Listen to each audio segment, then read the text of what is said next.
dito sa bilang talagang mahabang pila. So hindi ini-expect yung mga pangyayari dito dahil mismo nakasaksi si Tito Poy na nagpunta muli rito sa Diwata Paris Overload para masaksihan kung gaano ba karami ang tao yung pila. So mga guys, ganito pala ang pila, ganito pala ang sitwasyon dito sa pila ng Diwata Paris Overload. So napakarami pala tao rito. Hindi ko ini-expect na ganyan karami ang tao rito sa Diwata Paris Overload. So guys, ayan, napakahaba ng pila at wala naman siguro magsisinungaling dito dahil pawang katotohanan lang yung mga nangyayari dito. Kasi yun nga, inaalam ko kung nasa ba talaga ang pila kasi napakahaba ng pila, napakahaba ng proseso. Nagkaligaw-ligaw yung mga tao, talaga naman binago lang yung pila dahil yung dati binubungan ito at talagang nilalagyan ng yero at nilagyan ng mga bakal para lang hindi daw ito mabasa yung mga customer ni Diwata. So breaking news, ito yung good news na pinag-uusapan ang Paris Load ni Diwata dito nga sa kanyang parisan para lang maayos yung kalagayan ng ating mga kababayan dito sa parisan ni Diwata. So, maski ako talagang nasyak ako at talagang naligaw ako. Akala ko wala nang kumakain sa mga parsel dito ni Diwata kasi lagi na lang binabalatan ng buhay si Diwata. Dahil ang sabi nga nila, wala na yan si Diwata, wala nang kumakain. So, ano ang ginagawa natin dito? Kaya pumunta mismo ako. Talagang saksi ako sa mga pangyayari dito. Talagang totoo pa lang, balita lang, mahaba talagang pila. Kumbaga, hinihila siyang pababa. Ang tao dito, kinukuyog siya. Talaga naman, hindi ako makapaniwala sa mga nangyayari dito sa Paris Load kay Diwata. So mga kababayan, narito talaga ang haba ng pila, pero mahaba talaga yung sitwasyon dito. At hindi natin alam kung sino-sino yung mga nagpupunta dito.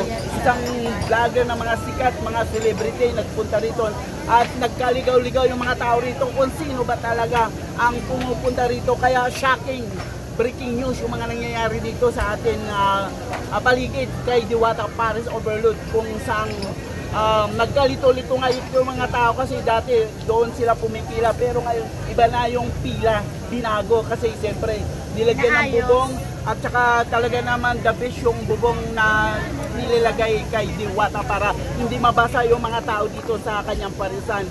So guys, ayan, nakikita natin yung mga tao rito, talaga mahaba pa rin ang pila, talaga dito pa rin yung siksik-liglig yung mga tao. Kumbaga, walang kukurap, walang pipikit, walang hinga.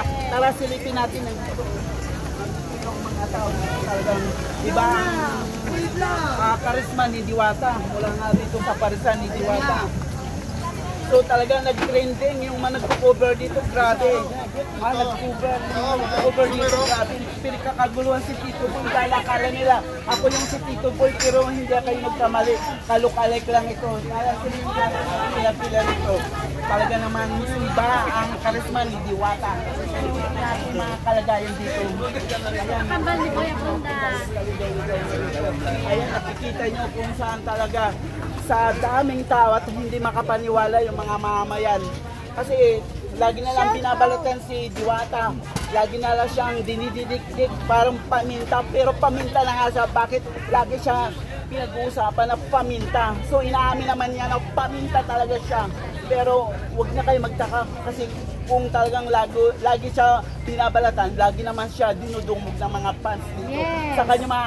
Sa kanyang mga kababayan mula iba-ibang probinsya at dumadayo pa rito sa kanyang parisan sa Pasay. Ano masasabi mo sa mga bashers ni Diwata? Sus, grabe, talaga nag-enjoy lang si Diwata, no comment, didma.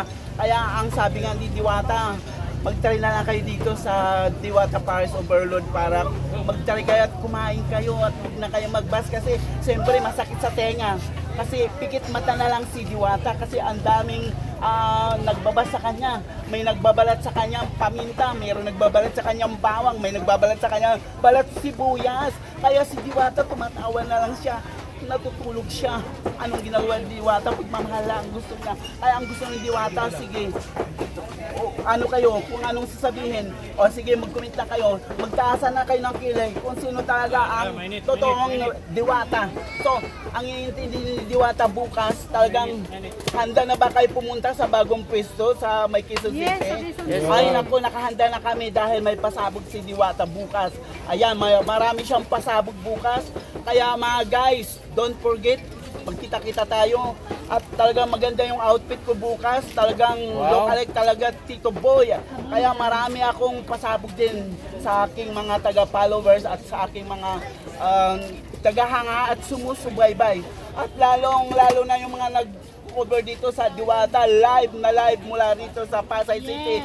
Ay grabe, hindi ako makapaniwala hanggang ngayon, kinukuyog pa rin. Hanggang ngayon, hindi ako makapaniwala kahit mainit dito, walang hangin, tumatagak-tak yung Paris ko ay grabe shocking. Pausan na yung noo mo, Tito Boy.